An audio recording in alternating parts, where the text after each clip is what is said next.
Let me introduce y'all to this YouTube family, showing us the way to get out of debt gradually. My man Josh, he's the king of the household. Wife Christine putting debt in the chokehold. And the kids, they are Grace and Zoe, all four together living life so holy. That kicking Sunday, daily vlogging. Dave Ramsey plan gonna have us live large, and every day we'll see part of their lifestyle. How they budget and they keep things wrote down. See them work through the envelope system. Credit card goes and the money goes with them. You will see how the family strives, cutting debt like a knife and still have a life, huh? Daily vlog show us how to have fun. When you hear this song, let me hear you say debt is dumb. Debt is dumb, debt is dumb, debt is dumb. Let me hear you say it louder. Debt is dumb, debt is dumb, debt is dumb. Let me hear you say it with me. Debt is dumb, debt is dumb. Part 2. So you guys, today we are talking about, we've gotten a lot of mail lately based on irritable mommies and daddies. While you're going through this debt-free journey, how to not be cranky and irritable with your children in the process. While you're busy being mommies and daddies and holding down the fort, the house, grocery shopping, working, doing all of the grown-up stuff and trying to better your family, change your family tree. There's some sacrifices and it's hard. And it makes us cranky sometimes, right? I'm chipper chicken every day, baby. How are we not cranky to our kids? We were. We were. And our kids, we get to edit, you guys, our vlogs. So yeah, you don't see the bad times. That's for sure. It always appears rosier than, you know, reality, I guess. I guess one of the things I would say is, before we got on the budgets and before we got on to a good financial place, the kids had an expectation of a certain style of living. And they got accustomed to that. And so did we. So when we changed, they had to change. And they, you know, took it hard, I guess. Not as hard as we did, but they expected to go out and still go out to eat a lot more, to go out and get treats a lot more, go out to get ice cream. Even little kids. You know, they expect a lot. And when we started telling them, you know, hey, we're on a budget now, kids, we love you, but we can't do that, you know, they kind of we fought that and get back against us, and that created some tension or whatever. But our kids now, we've been doing it for 3 years, that now that they know that, I mean, we say, you know, there's no money in the, and they'll finish the sentence, budget, because they know where we stand. It's routine It's now. routine for them. They understand it. And I think what you have to do in this journey is you gotta, you're communicating with your spouse because you want to work together. Hopefully you're doing that. And second, your kids are just as important to communicate with as your spouse is. They need to know what's going on. We sat ours down and we said, Mommy and Daddy are going, we have to make some changes, and we want to start saving for your college, and we want to get out of debt. And we explained even to, you know, a 5 and a 2-year-old what debt was and how bad it was and how it was robbing our family of our future. And so even little tiny kids could understand that. And we just, anytime we had questions, we were there for them. But that's with life. I mean, raising kids, you just want to be able to communicate with them. You have to include them in everything. I mean, if you leave them out, that's where you're making a mistake. I mean, I think Zoe had a harder time getting rid of the truck than I did. Yeah, the kids got attached to the truck. I know. I mean, we sold the truck, and for like 6 months I heard, I miss the truck. I want to take the truck. And we still hear. Every once in a while we still hear it. When we're camping and we're in a tent and it's pouring, I heard from Zoe quite a bit, I miss our trailer. And you know what? That's part of it. And I do agree. That's a sacrifice we had to make, but at some point we're going to get it back.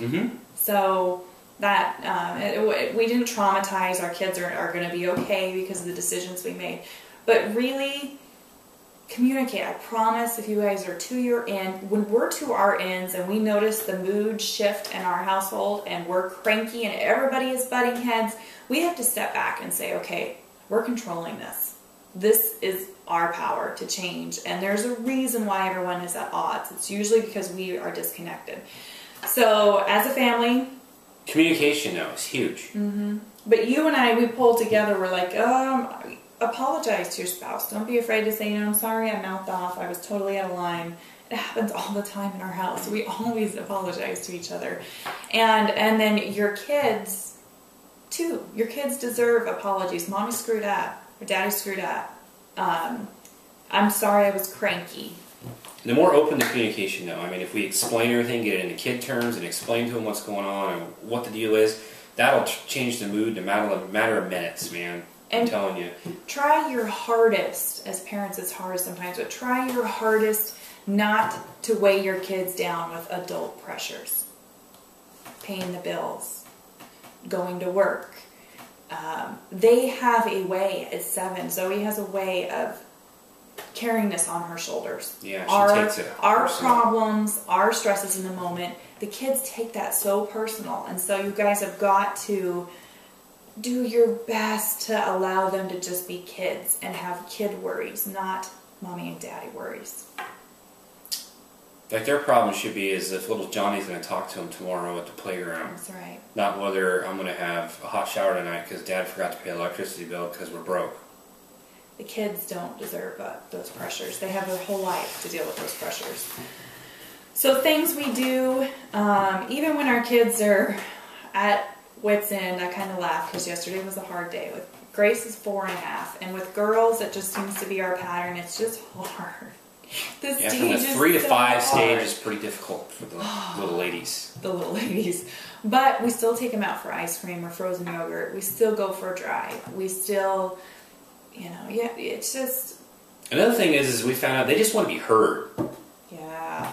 If you just shut up for a minute, shut the TV off or whatever, and just listen to what they have to say, it only takes 2 minutes. I mean, they may bug you all day long just to tell you, I have a sliver. But it's important. Or I tied my shoe today, Dad. That's all they want to say. If you just listen to them. They just want somebody to listen. Yeah. And by the way, all this advice is free. There is no right or wrong. It is free. And we're doing this because we want this to be a sounding board for you guys. We want you to be able to comment, leave your thoughts. We are not perfect. No. We are not. This parenting thing we'll never have mastered because it's we're not the Dr. Phil of parents here, people. No, don't. But we have got a lot of questions in the parenting. Because finances and taking out on your kids kind of somewhat go together a little bit. It may sound a little weird, but they do. Yeah, they do. There is a correlation. Yeah. Definitely. That's the word I was looking for. So that's why we're doing this video, is to get all of your questions and concerns and things that work for us. We want to put it all in one place. But on the same note, it makes me so proud as a mommy when we have the girls have their give, save, spend banks, and Gracie will take her money out and go, I want to give it to that, or Zoe will give money out of her bank and I want to give it to that, or when they want gum, well, it's got to come out of your bank. If you want to rent a movie, it's got to come out of your spend bank. That is rewarding when they master that. And it is, and it's even rewarding when you say that, like, I want to go get a movie, and we say you got to pay for it, that they stop and they think, yep. Do I really need it that bad? Do I need that toy that bad? Or do I like to see the money doubling and tripling in my bank to where I can give it to so-and-so or give it to so-and-so? It's amazing, I'm telling you, to see a 7-year-old think about where her money goes. Mm-hmm. If I would have had that at that age, we'd be in a different place. Yeah, and so it helps. I'd probably have hair still. I doubt it. Me too. You've known me for way too long. Mm-hmm. You would not have hair. But it helps to have your kids on the same give, spend, save banks as you are, because that's what we're doing too. Mm-hmm. And so give them that purpose. Just a suggestion. If you guys are beating your head against the wall and you're like, I don't know what else to try, give them the banks. Get them on, teach them this is what mommy and daddy are learning and this is how we're choosing to live, and we want you to do it too.